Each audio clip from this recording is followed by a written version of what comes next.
Hello बच्चा party, स्वागत है आप सबका क्लास 10th यूनिवर्सल लर्निंग में। आज हम लोग स्फेरिकल मिरर्स के बारे में पढ़ने वाले हैं। तो चलिए टाइम को ज्यादा वेस्ट ना करते हुए कंसेप्ट को क्लियर करते हुए स्फेरिकल मिरर को समझते हैं। देखिए, पहले तो हम लोग के नाम पहले आया था प्लेन मिरर, अब आ रहा है spherical mirror. Plane mirror plane होता था इसलिए उसे प्लेन मिरर कहा जाता था, लेकिन जो स्फेरिकल मिरर होते हैं वो एक्चुअली क्या होता है, वो मिरर ना एक्चुअली एक स्पेयर पूरा क्रिएट करते हैं, पूरा एक स्पेयर क्रिएट करते हैं, इसीलिए उनको स्फेरिकल मिरर कहा जाता है। ये बेसिकली दो टाइप के होते हैं, एक होता है कनकेव मिरर एंड दूसरा होता है कन्वेक्स मिरर। चलिए देख लेते हैं इसे, कंफ्यूज होने की ज्यादा जरूरत नहीं है, जैसे जैसे हम पढ़ते जाएंगे वैसे वैसे हमें समझ में आता जाएगा। देखिए आपके सामने यहाँ दो सर्कल्स मैंने ड्रॉ किए हैं। ये दो सर्कल्स में आपने देखा होगा जो कुछ पोर्शन है वो डॉटेड है और कुछ है वो डार्क लाइन है, ऐसा है बिल्कुल। अब देखो ये जो डॉटेड लाइन है, अगर मैं इसको मिटाती हूं, यहां से ये जो डॉटेड लाइन है इसको मैंने मिटा दिया, ओके। इसमें भी मैंने यहाँ पे ये डॉटेड लाइन को यहां से इरेज कर दिया, और इरेज करते ही क्या आपको एक शेप दिखाई दे रही है? ये शेप जो दिख रही है आपको, इस शेप के पीछे से अगर मैं इस शेप के पीछे इसको पेंट कर रही हूं, पीछे के पोर्शन के पीछे अगर मैं ये जो ड्रॉ कर रही हूं मैं, इसका मतलब होता है कि हमने इसे पीछे से पेंट कर दिया है। जब हम लोग मिरर को पीछे से पेंट करते हैं और उसका जो हमारा गहरा अंदर से गहरा मिरर होता है, ऐसा कुछ जो जैसे कि आपने चम्मच देखा है, चम्मच का एक पोर्शन जहां से हम खाना खाते हैं वो गहरा होता है, तभी तो हम लोग गहरा होने की वजह से उसमें राइस उठा के या कुछ भी जो भी हम खाते हैं वो खा सकते हैं। तो वो जो गहरा पोर्शन है, वो गहरा पोर्शन क्या है, वो एक्चुअली ये है, ये हमारा कनकेव की तरह, कनकेव मतलब इस मिरर को हम बोलते हैं कनकेव मिरर, ठीक है। और ये मेरा लर्न करने का तरीका है कि मैं किस तरीके से याद करती हूँ कि भाई ये कनकेव है वो कन्वेक्स है, ये इस तरीके से कि भाई ये अंदर से केव जैसा दिखता है मुझे, इसलिए मैं इसे कनकेव कह देती हूँ। क्लियर? ये लर्न करने का मेरा तरीका है। आप जिस तरीके से करना चाहें आप उस तरीके से कर सकते हैं। देखो जब पीछे का पोर्शन शेडेड हो और अंदर से जहां से हम चेहरा देख रहे हैं वो गहरा हो, ऐसे मिरर को हम कहते हैं कनकेव मिरर। और जब अगर हम इसको एक्सटेंड करते हैं आगे की तरफ तो वो स्पेयर क्रिएट करता है, इसीलिए इस मिरर को हम स्फेरिकल मिरर भी कहते हैं। क्लियर?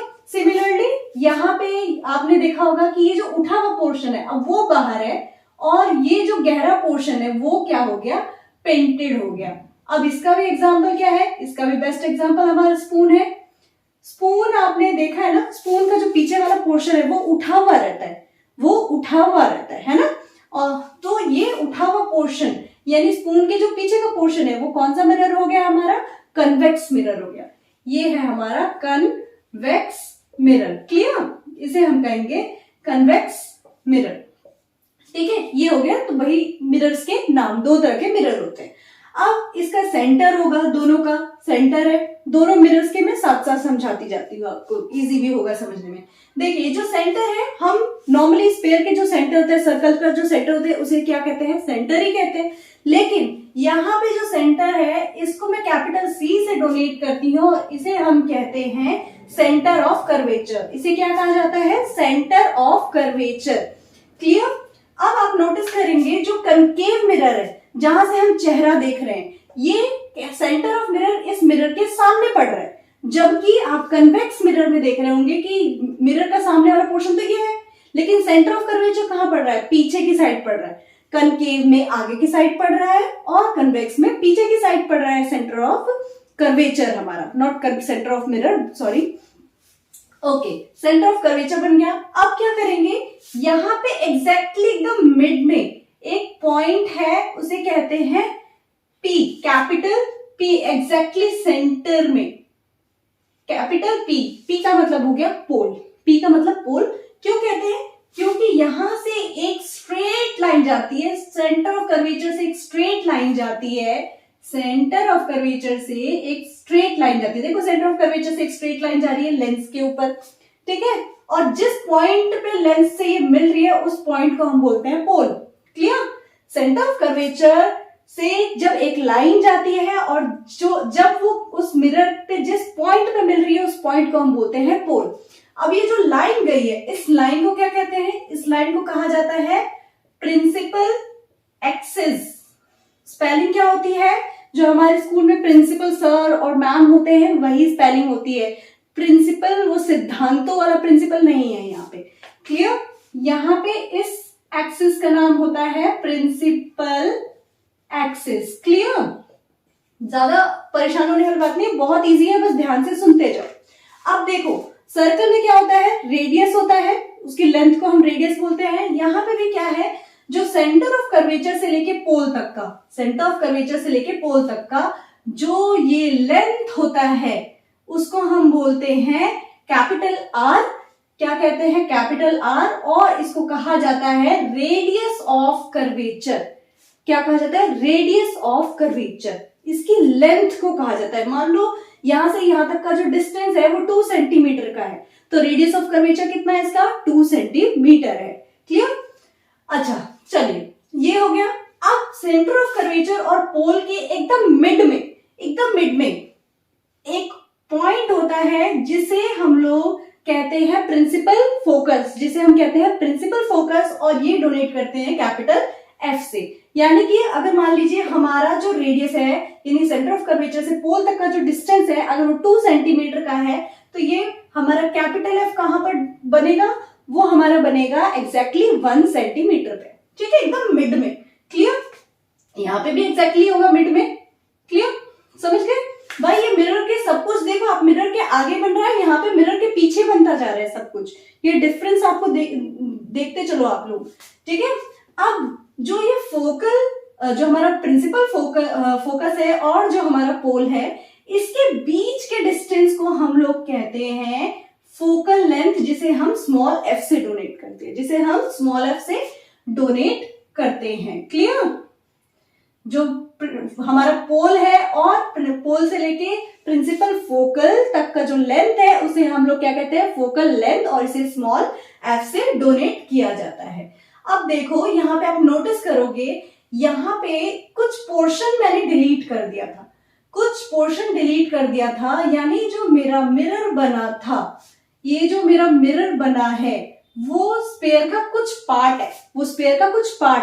तो स्फीयर का जो पार्ट है ये m से लेके n तक का, ये m से लेके, मैं बिल्कुल लाइट सा बना रही हूं, ये m से लेके n तक का जो पोर्शन है उस पोर्शन को हम कहते हैं एपर्चर। उस पोर्शन को क्या कहते हैं हम लोग? एपर्चर बेसिकली क्या है? Size of the mirror. Size of mirror भी आप इसे कह सकते हैं। साइज ऑफ मिरर किसे कह सकते हैं? एपर्चर। भाई इसका मीनिंग सीधा सा है, समझो।